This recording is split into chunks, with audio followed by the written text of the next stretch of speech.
नांदेडमध्ये सहस्रकुंड धबधब्याचा प्रवाह वाढल्यानं 5 महिला आणि 2 लहान मुलं या पाण्याच्या प्रवाहात अडकल्याचं कळतंय।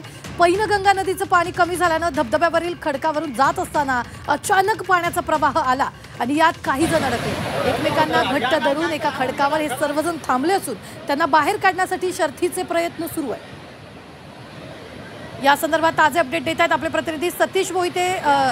सतीश, किती जणांना बाहेर काढलेलं आहे? अजून यापैकी एकाही महिलेला बाहेर काढण्यात यश आलेलं नाही। एकूण 5 महिला आणि त्यांच्यासोबत 2 मुलं या ठिकाणी अडकलेले आहेत। हे सर्व जे आहेत यवतमाळ जिल्ह्यातील मजूरदार महिला आहेत। तेलंगणातील आदिलाबाद जिल्ह्यामध्ये ह्या कापूस वेचणीसाठी गेल्या होत्या आणि कापूस वेचणीचं काम झाल्यानंतर ते इस्लापूर रेल्वे स्थानकावर पोहोचल्या होत्या आणि इस्लापूर येथून या महिला या पैनगंगा नदीच्या पात्रातून यवतमाळ जिल्ह्याकडे जाणार होत्या। मात्र पैनगंगा नदीच्या पात्रात मध्यभागी आल्यानंतरच इसापूर धरणाच्या दरवाजातून जे काही पाणी सोडण्यात आलं होतं ते पाणी त्यांच्यापर्यंत पोहोचलं आणि या महिला 2 बालकांसह अडकलेल्या आहेत। स्थानिक मच्छीमार आता सध्या या महिलांना सोडवण्याचा प्रयत्न करत आहेत। प्रशासनालाही माहिती मिळाली असून प्रशासन सुद्धा शर्थीचे प्रयत्न करत आहे। निश्चित, धन्यवाद सतीश ताजे अपडेट देण्यासाठी। आम्ही वेळोवेळी तुमच्याकडून या संदर्भातले ताजे अपडेट घेत राहणार आहोत।